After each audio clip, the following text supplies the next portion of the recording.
hablando con Juan, estuvimos viendo qué nombre le poníamos a la charla y ya que su cofradía es la del Dornillo, digo, oye, con muchos de los platos que comemos se hacen con Dornillo, ¿por qué no hablamos de esos efectos saludables que pueden tener esos alimentos que se elaboran en los Dornillos, como la pipirrana, el gazpacho? Yo que vengo de Córdoba, pues también barro para casa, y el salmorejo.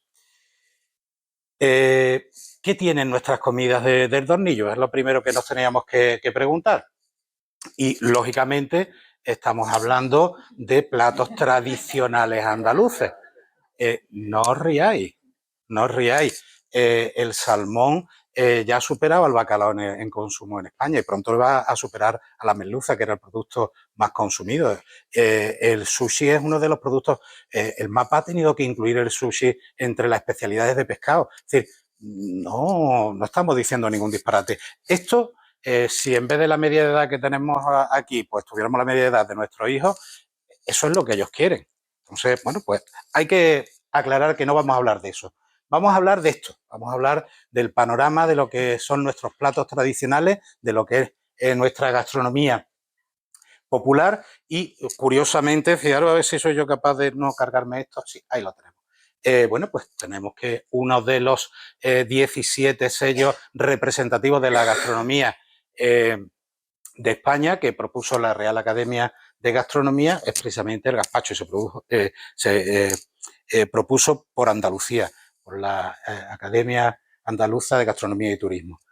Pero no solamente eso, sino que tendríamos que hablar de prácticamente todos los platos que tenemos en nuestra gastronomía pueden ser interesantes. Los motivos. Hace justo un año estaba yo contando los motivos y puse esta misma diapositiva. Así que los que estuviste hace un año no la leáis y los que habéis llegado nuevos, pues vais a ver que tenemos muchos motivos para empezar a trabajar y a defender nuestros platos tradicionales. Entre ellos, pues, que se pueden utilizar desde el punto de vista turístico como destino gastronómico, podría ser muy interesante, que son patrimoniales, que son parte de nuestra cultura, son nuestra herencia.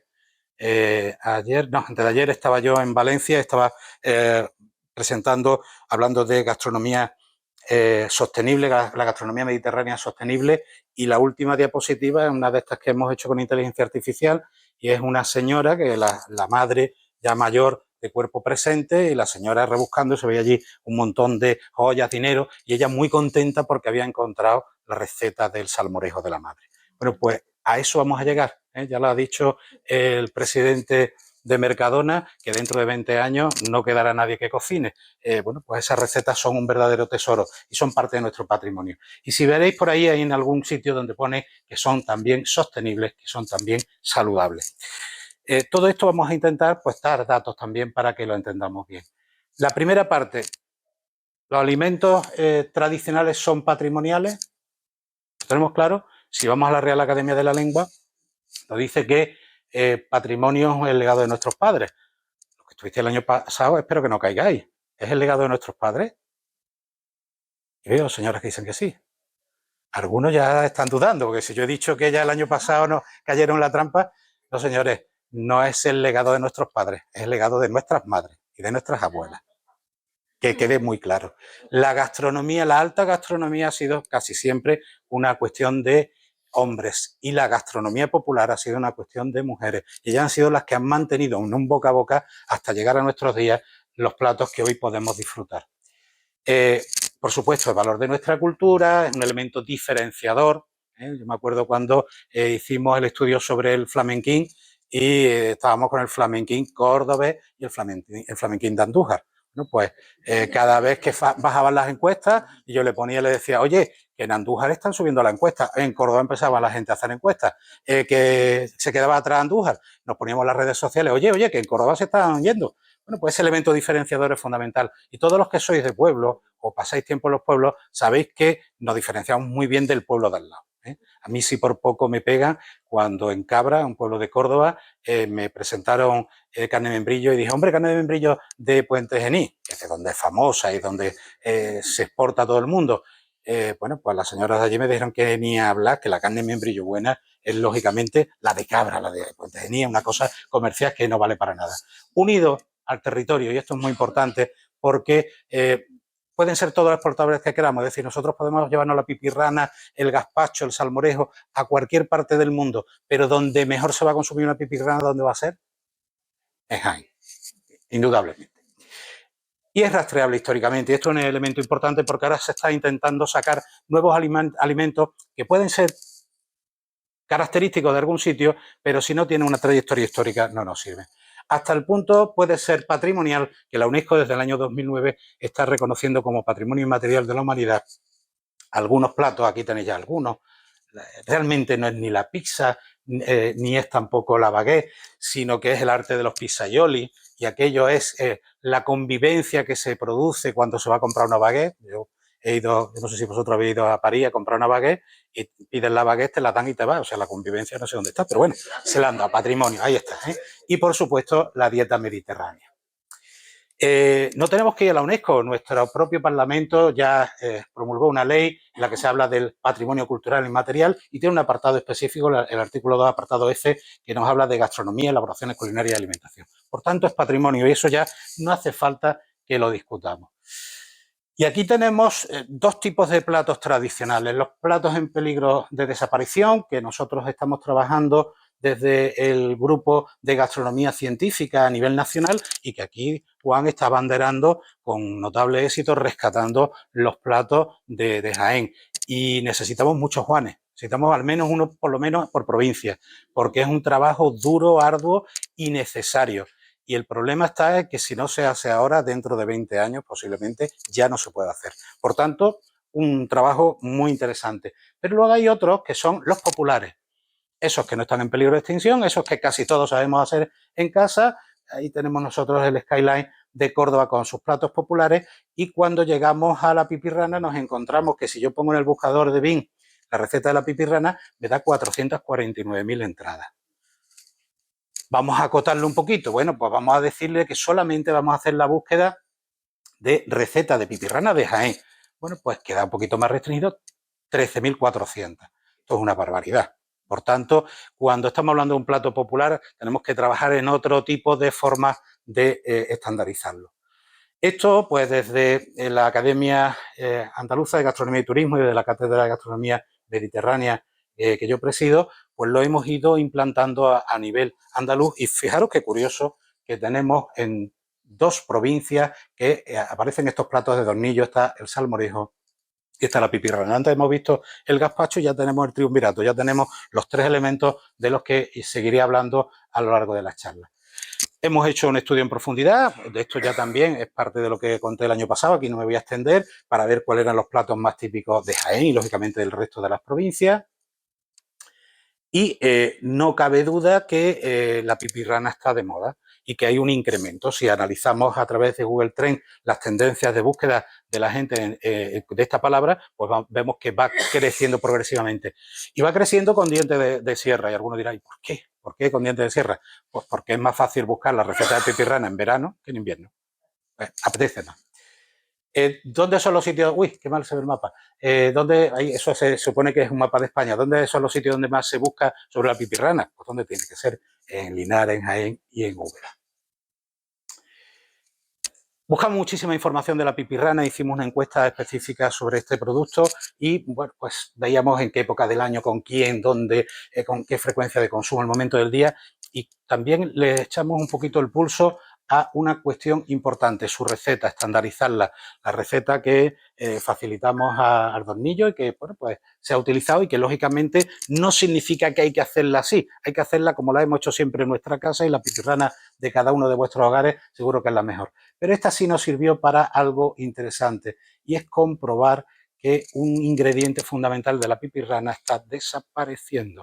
Tan solo un 24% de las recetas que recopilamos tiene este ingrediente. Y esto no digáis, uy, ¿qué ha pasado en Jaén? No, esto está pasando en todas partes. En Córdoba con el salmorejo nos ocurrió algo parecido y está pasando también con otras recetas de otros platos. Simplemente porque es un plato vivo, un plato que está evolucionando. Aquí ya os podéis poner en dos posturas, puristas completamente, decir, no, tenemos que volver a la pipirrana con el vinagre, o decir, oye, esto es lo que hay y esta es la nueva pipirrana y hay que trabajar con ella. Eso ya lo dejo cada uno a vuestro criterio. Bueno, pues estamos hablando de productos que vamos a elaborar en torno a una herramienta hoy en día la herramienta se utiliza poco porque eso de darle el brazo al final es muy cansado. Y bueno, pues la herramienta es el tornillo, lebrillo, maceta, macentín. Esto hemos ido viendo múltiples formas de denominar al elemento de madera, de olivo, de otros tipos de madera. Y ya, bueno, pues si queréis más modernos, pues de vidrio o de cerámica. Pero en definitiva, un sitio donde elaborar platos como los que estáis viendo ahí, a vuestra pipirrana, estamos viendo los picadillos, el tomate aliñado, estamos hablando del salmorejo, estamos hablando del gazpacho, por supuesto, que además es del año pasado, que presentó el presidente del gazpacho, pues hizo esta elaboración y yo cogí esta foto, que se elaboran con una serie de ingredientes.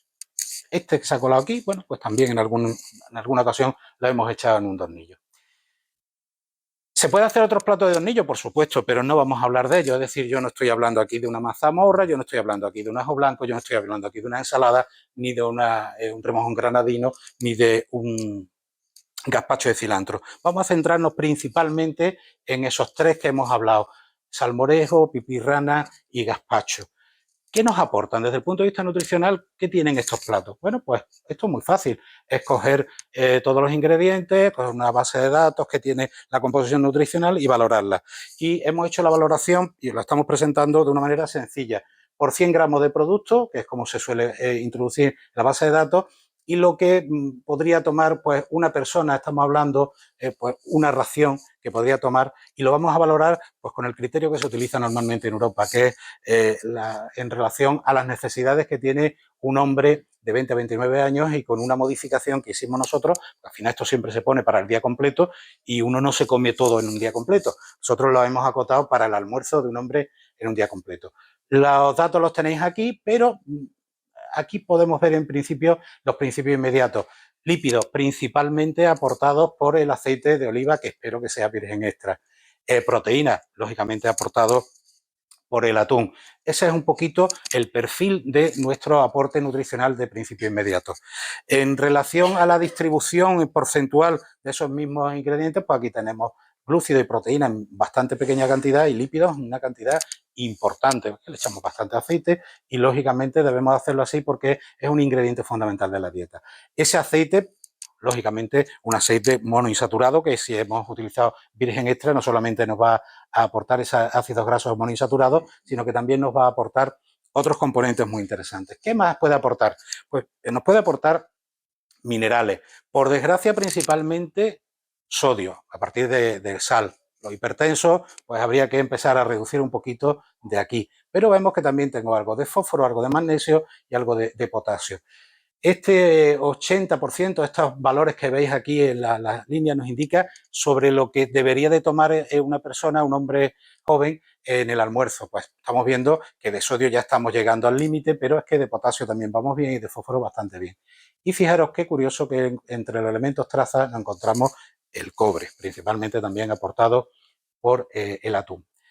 También tenemos vitaminas, aquí tenemos la vitamina C, que nos la aporta el tomate, la vitamina B12, que nos la está aportando el atún, pero tenemos también un poquito de ácido fólico, vitamina B6 y niacina, que nos la están aportando principalmente el atún, y el perfil de... Me he ido muy para atrás. Aquí, el perfil de vitaminas liposolubles, donde tenemos la vitamina E, que nos la está aportando principalmente el aceite de oliva, y la vitamina D, que está aportada tanto por el huevo como por el atún. Ahí tenéis la composición completa, que no me voy a parar porque yo me he puesto aquí una alarma para no pasarme demasiado, que sé que vamos mal de tiempo. Y ahora tocaría hacer lo de los demás. Esto es un rollo. Pues vamos a hacer es compararlo. Vamos a comparar lo que aportaría un gazpacho con respecto a lo que aporta una pipirrana. Una cosa que es evidente es que tiene menos calorías. Estamos hablando pues casi un 30-35% menos de calorías. Es lógico, tiene más agua, tiene menos componentes. No le estamos, aquí no estamos hablando un gazpacho con guarnición, estamos hablando del gazpacho puro y duro. Y por tanto, pues el perfil que teníamos antes, la proteína ha dejado de aparecer. Aquí ahora recordáis ese aporte que tenía, aquí tenemos la pipirrana abajo, pues no está apareciendo. Y el componente de fibra es un poquito más alto. En cuanto al perfil de ácidos grasos, bueno, pues aquí ya estamos viendo que los glúcidos, vaya por Dios, los glúcidos están empezando a tomar protagonismo.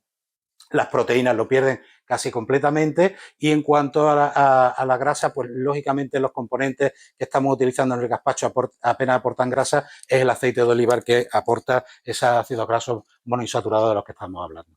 Minerales, bueno, pues también vemos que el aporte es un poquito más pobre, porque aquí ya no tenemos ese fósforo, aquí tenemos un poquito menos de potasio, y en cuanto al perfil de elementos traza, curiosamente estamos hablando de que el que empieza a ser un poco más prominente es el hierro, pero si veis en respecto a la escala es más pequeña, por tanto tampoco es muy significativo. Desde las vitaminas hidrosolubles, la principal es la vitamina C. Aquí hemos perdido todo el aporte de los alimentos de origen animal y de las liposolubles, pues lógicamente la que predomina es la vitamina E. Hemos perdido también el aporte de la vitamina D. ¿Y el salmorejo? Bueno, pues lo primero que tenemos que ver también es un producto que tiene menos agua, que tiene menos componente hídrico y por tanto el componente calórico es un poquito más alto. Recuerdo que nuestra pipirrana estaba en torno al 81, que el gazpacho estaba en torno a los 50 y los perfiles, pues vamos viendo que son más parecidos a los de la pipirrana que a los del gazpacho. Aquí, bueno, un poquito poquito menos de lípidos. Este perfil, si lo veis, muy parecido al que teníamos antes, menos potasio y menos fósforo, y el perfil para los elementos traza muy parecido. Es decir, salmorejo y la pipirrana están bastante cerca, y eso que este salmorejo no tiene huevo ni jamón. Si le pusiéramos huevo y jamón, todavía se emparentaría mucho más con el perfil de la pipirrana. Y la pregunta del millón, eso es si yo me tomo mi racioncita, mis 250 gramos. Pero ¿y si un día me da por almorzar solamente pipirrana, solamente gazpacho o solamente salmorejo? Cosa que no recomiendo a nadie, es decir, la dieta tiene que ser más variada, tiene que ser más completita, pero ¿qué pasaría si eso ocurriera? Bueno, pues podemos ver los nutrientes que nos aportaría si en un almuerzo un hombre joven solamente tomara gazpacho, salmorejo, aquí los tenéis, el amarillo es el salmorejo, es realmente naranjita, el rojo es el gazpacho y el verde es la pipirrana. Bueno, pues estáis viendo que en proteínas, lógicamente, la pipirrana sobresale. ¿En qué nos vamos a fijar? Nos vamos a fijar en esta rayita azul, que es lo que deberíamos de aportar. Todo lo que sobrepase de eso es exceso de nutrientes, que en principio en estas cantidades no puede ser peligroso, sino que es beneficioso porque va a compensar la falta que pudiera haber en otros momentos. ¿Qué es lo que nos puede llamar la atención? Carbohidratos, bajo en carbohidratos. El salmorejo un poquito más alto. ¿Hay algún problema? ¿Hay alguien que se coma la pipirrana, el salmorejo o el gazpacho sin pan? Pues ya tiene el hidrato de carbono. Es decir, a mí eso no me va a preocupar. Algunos elementos minerales como son el zinc, el manganeso. Oye, pues mira, hoy toca pipirrana, mañana va a tocar ensalada y cuando tome la ensalada pues voy a tener más manganeso, no voy a tener problemas. Y si le cojo y le pongo una latita de berberechos, pues todavía mejor. Dos componentes que veis ahí que están un poquito bajos, pero que tampoco me preocupan porque esto es un artificio de las propias bases de datos, que son el pantoténico y la biotina. Bueno, y fijaros que realmente con el huevo que aporta la pipirrana, la biotina sale ahí bastante alta, pero es normal que estos dos componentes siempre salen muy bajos en casi todos los estudios que se hacen a partir de base de datos. Y ahí tenéis uno de las cuestiones que le tenemos que dar una pensada. De colesterol no estaríamos pasando exclusivamente con la pipirrana. Con los demás, pues no nos pasa. Pero también recordaros que, por ejemplo, la pipirrana nos está aportando toda la cantidad de vitamina B12 que necesitamos y los otros dos componentes no, porque no tienen ningún alimento de origen animal. Ahí la tenéis, la vitamina B12 y que en el caso de la pipirrana llegamos al 100%. Bueno, ¿qué tienen? Aparte de nutrientes, que está muy bien, que ya tenéis datos para luego contar a vuestros cuñados en la próxima reunión familiar que tengáis, ¿qué aporta todo esto? ¿Realmente esto me está beneficiando? Recordad que hablábamos de tornillos saludables. Bueno, pues vamos a ir a los ingredientes que tienen en común los tres productos y vamos a ver, bueno, en algunos casos, si a mí me dice en Córdoba que uno de los que yo voy a poner aquí lo tiene el salmorejo, ya no me dejan volver a Córdoba, pero bueno, de los que normalmente puedan tener estos alimentos vamos a ir haciendo un pequeño estudio. Primero, desde el punto de vista tradicional, y aquí, bueno, pues ahora yo le voy a devolver la pelota a mi amigo Pepe, porque este estudio entre Juan y Pepe lo hicieron Pepe en Cádiz, y he hecho también una manita aquí en Jaén, y Juan en Jaén. Bueno, pues estamos hablando de la Biblioteca de la Gastronomía de Andalucía, donde se analizaron 100 platos por cada una de las provincias, platos tradicionales. Con la base de datos que ellos elaboraron, pues nosotros podemos jugar y hacer cosas como esta. Ver que el tomate está en el 36% de las recetas tradicionales de las que ellos recopilaron. Pero es que además por provincia estáis viendo ahí el aporte del tomate. Y fijaros cómo Jaén es la que está casi en la cabeza con un 45% por encima de la media. Y en Córdoba, que somos la capital del salmoreo, pues no tenemos muchos platos que se elaboren con tomate. Pues son datos simplemente para ubicarnos desde el punto de vista tradicional y el punto de vista cultural. ¿Qué me aporta el tomate desde el punto de vista de la salud? Bueno, pues algunas de las cosas ya las vamos a ir relacionando con lo que hemos visto en la charla anterior de José Juan Gaforio. Primero tenemos que ver qué componentes son los que me van a aportar. Lo mismo que en el aceite de oliva virgen extra. Hubo un momento en el que se achacaba su efecto beneficioso sobre la salud a la proporción de ácidos grasos monoinsaturados, y hoy en día se sabe que es un componente que realmente no es el más relevante, y los minoritarios sí son realmente los relevantes. Aquí en el tomate pues no vamos a ir a ese hidrato de carbono ni esos elementos mayoritarios, sino que tenemos que ir describiendo componentes como el licopeno, el betacaroteno, el ácido ascórbico, que es una de las vitaminas que hemos estudiado antes, los flavonoides, los compuestos fenólicos, etcétera. Esos compuestos que tiene el tomate van a repercutir sobre nuestra salud. No he traído la fuente porque no quería ponerlo demasiado denso, pero esto está sacado de las últimas revisiones sistemáticas que se han hecho en relación a los efectos beneficiosos del tomate para la salud. Son revisiones años 22, 23, 24, todas las que os voy a poner. Lo primero, antes lo comentaba el doctor Gaforio, el efecto antioxidante. Aquí tenemos una serie de efectos sobre los procesos inflamatorios que esos compuestos del tomate van a prevenir, y algunas cosas que pueden resultarnos bastante curiosas, como es mejorar la calidad del esperma y la fertilidad. Yo creo que a esta altura casi no nos va a preocupar, pero sabiendo que la fertilidad y la fecundidad está cayendo a unos ritmos desorbitados en las sociedades digamos, occidentales, pues habría que ir pensando que si será porque no estamos tomando suficiente tomate. Efectos preventivos de cáncer. Reduce los radicales libres, y ahí estamos hablando de que hay ya multitud de estudios que nos hablan. Empezaba con el licopeno y se le dio mucho bombo al cáncer de próstata, pero en el de mama, en el de pulmón, hay un montón de cáncer en donde se habla de que puede tener efectos beneficiosos. Eso significa que va a curar el cáncer, que si yo me detectan un cáncer de próstata, me voy al médico y le digo, no me pongo este tratamiento, me voy a comprar 10 kilos de tomate y me lo voy a tomar mañana. No, va a ayudar a los tratamientos que se impongan.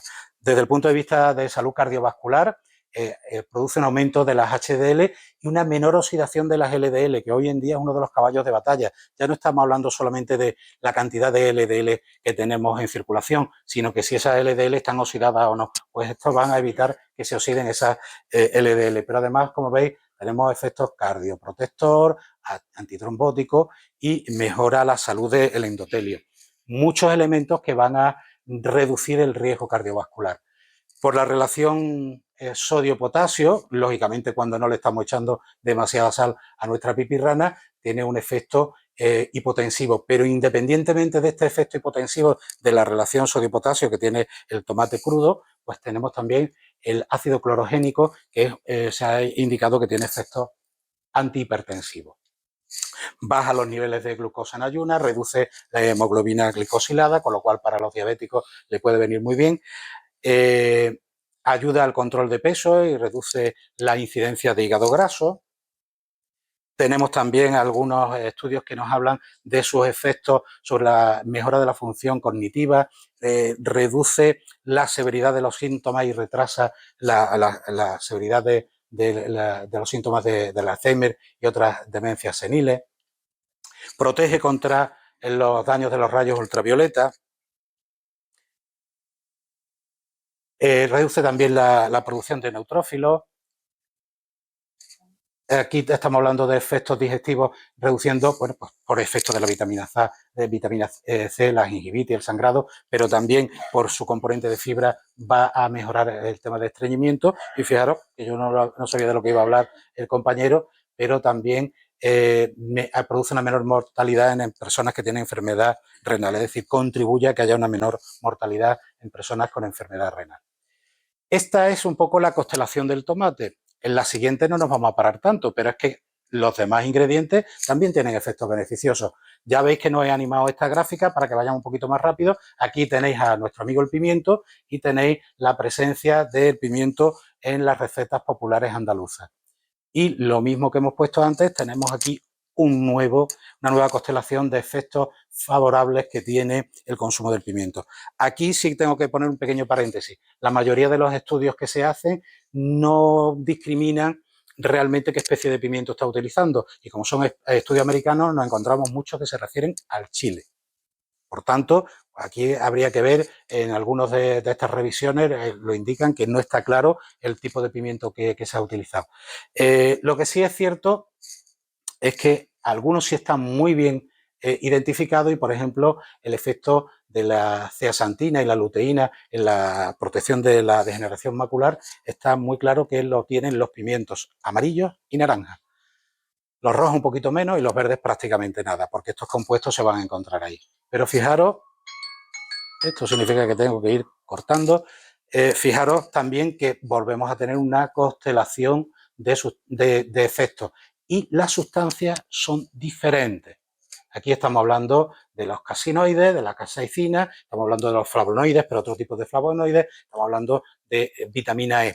Es decir, estamos hablando de compuestos distintos que al final están incidiendo en reducir la oxidación, que tiene efectos sobre nuestra salud cardiovascular, sobre el cáncer, sobre nuestra salud digestiva.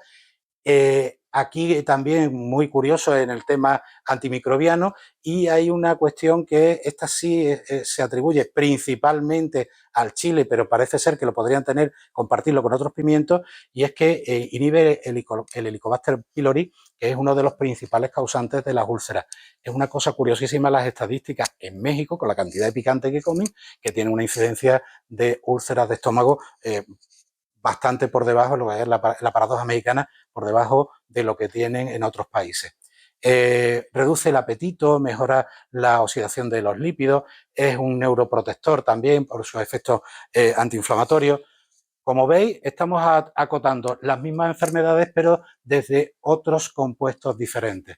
El ajo, uno de mis favoritos. Bueno, pues el ajo antes decía Victoria Beckham que éramos un país de ajo, porque se habría pasado por Andalucía, pero aquí somos, fijaros, el detalle de Jaén. Aquí gusta el ajo, no nos vamos a engañar.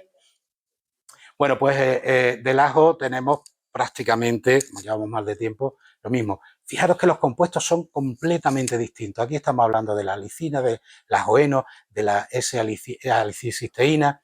Es decir, son compuestos azufrados que predominan en este compuesto y que se han demostrado y que se saben desde tiempo inmemorial. En las legiones romanas ya iban con ajo para prevenir enfermedades. Se han identificado multitud de efectos favorables. Bueno, pues aquí los tenemos un poco recogidos. Yo además, algunos de estos compuestos tienen la virtud de no estropearse demasiado cuando el ajo lo convertimos en ajo negro, y yo he tenido pues el honor de dirigir 2 tesis sobre el ajo negro y sobre la cebolla negra, en la que hemos visto algunos de estos efectos y lo hemos podido comprobar incluso con ensayos clínicos. Estamos hablando de nuevo de cáncer, estamos hablando de que tiene un efecto antimicrobiano bastante interesante, que va a regular el perfil lipídico y ayudar a perder peso, y el efecto antiinflamatorio, que al final repercute prácticamente en casi todo nuestro sistema.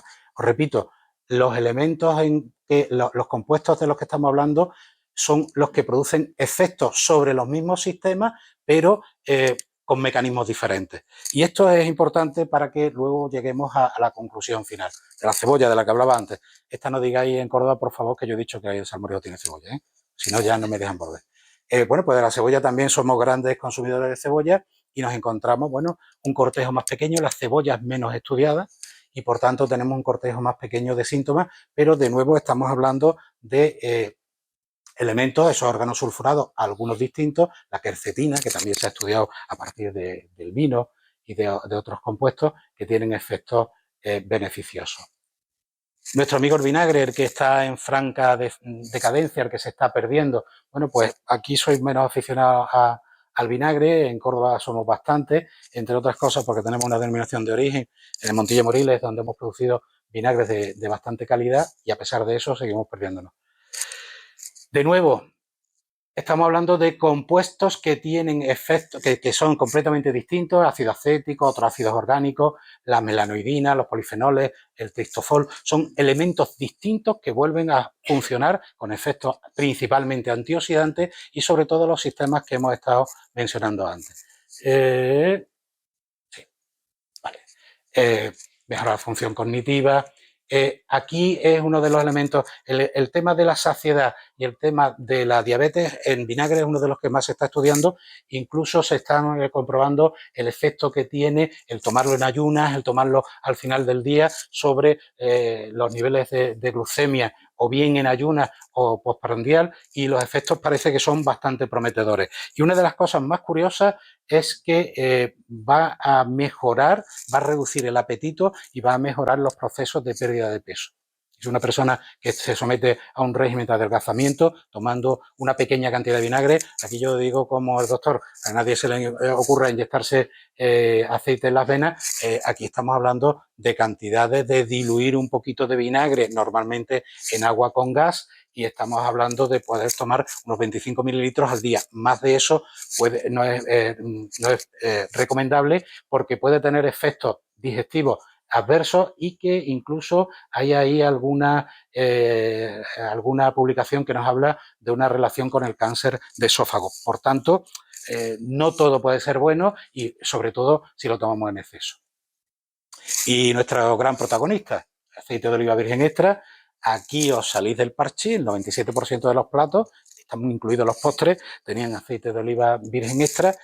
Y aquí lo digo bien, por lo menos el aceite de oliva virgen. ¿Por qué? Porque son recetas tradicionales. Todo lo que sean recetas que procedan de antes de los años 40 del siglo XX, por narices era aceite de oliva virgen, porque no había refinado. Por tanto, esas recetas se hacían con aceite de oliva virgen. Lo de la calidad que tenía aquel aceite de oliva con respecto a la que tenemos ahora no es comparable.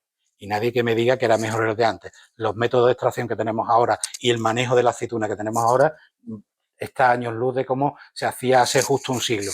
Pero lo que sí es indudable es que esos compuestos beneficiosos los tenía ya. Aquí ya la constelación se nos vuelve interminable y lo que podemos es seguir.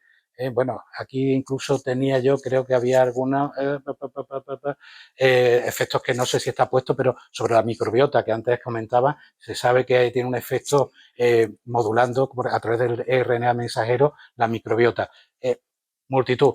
De nuevo, compuestos completamente distintos a los anteriores. ¿Por qué hago tanto énfasis en todos esos efectos beneficiosos en todos los sistemas? Pensar que estamos hablando de las patologías que suponen la mayor proporción de enfermedades no transmisibles de las sociedades desarrolladas, que hoy en día podríamos extrapolarlo a todo el mundo. ¿Por qué hago yo tanto efecto en ese efecto sumatorio? Porque todos esos ingredientes los tenemos en la pipirrana, todos esos ingredientes los tenemos en el salmorejo, los tenemos en el gazpacho, pero es que también es un elemento clave de nuestra dieta mediterránea. Y esa dieta mediterránea nosotros le vamos a añadir otros ingredientes que también tienen efectos beneficiosos sobre esas mismas patologías. El resultado, pues lógicamente el efecto antioxidante, la protección cardiovascular, reducción de incidencia o mejora o ralentización de los procesos cancerígenos sobre el pulmón, sobre la diabetes, sobre la hipertensión, sobre la obesidad, sobre las enfermedades neurodegenerativas, los efectos antimicrobianos y efectos favorables sobre la microbiota, hígado, etcétera. Sobre la osteoporosis, por ejemplo. Pero no os olvidéis que cuando hablamos de dieta mediterránea no solamente hablamos de esto para producir estos efectos, tenemos que hablar también de todo esto.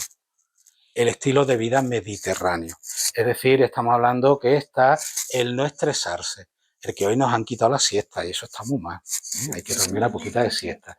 El que cuando hemos hablado antes, todos los efectos beneficiosos los vamos a tener porque son platos que se elaboran con ingredientes crudos, con lo cual el potencial de todas esas sustancias está intacto, no lo hemos tocado para nada, pero que muchos de ellos cuando se elaboran en forma de guiso y sobre todo combinados con el aceite de oliva, se ha demostrado que potencia esos guisos, esos sofritos que se hacen para elaborar muchos de nuestras elaboraciones, tienen efectos beneficiosos. Estamos hablando de la comensalidad. Estamos hablando que no es tomarme una pipirrana en el ordenador, escribiendo y mientras voy a toda prisa, sino que tengo que comer relajado, tranquilo, la socialización, la convivencia. Y estamos hablando pues de hábitos de actividad física no competitiva. Salir al campo a buscar setas, a buscar espárragos, a dar un paseo. Ayer nos presentaban las nuevas iniciativas de senderismo en Andalucía y resulta que tenemos en Andalucía para darle 4 vueltas al planeta de kilómetros de senderos que yo no sabía que estaban ahí, yo conozco 2 senderos o 3, bueno, pues tenemos infinitos para poder recorrer toda Andalucía. Por tanto, ese es el elemento clave de la suma de los tornillos más el resto de ingredientes para poder mejorar nuestra salud a medio y largo plazo. Para terminar, como hemos ido dando muchas vueltas, a mí siempre no es un resumen, pero sí una idea. Estamos hablando de platos populares, estamos hablando de alimentación tradicional, estamos hablando de unos cuantos de platos de tornillos que no hemos fijado en sus ingredientes para establecer sus posibles propiedades beneficiosas. Los demás, no digo que no lo tengan, habría que estudiarlo, habría que analizarlo, no era el motivo de nuestra charla hoy. Os recuerdo ese efecto completo de aporte de nutrientes que podrían tener esos platos de los que estamos hablando y de cómo en nuestra Andalucía hemos sido fieles defensores y mantenedores de tradiciones de incluir todos esos ingredientes para al final llegar a esos efectos beneficiosos que tienen cada uno de los ingredientes. Y os dejo, que veo que estáis echando fotos, ahora ya puedo, para llegar a ese resumen final. Todo esto en el contexto de una alimentación mediterránea, es decir, un señor de Ohio que coja y coma mucho ketchup no le va a producir, bueno, licopeno, no se lo va a perder, pero no le va a producir los efectos beneficiosos de los que estamos hablando. Es decir, no es solamente los ingredientes, sino en el contexto en el que tenemos que verlo, que sería ese contexto de dieta mediterránea. Espero no haberme pasado mucho, ahí tenéis mis datos y si alguien quiere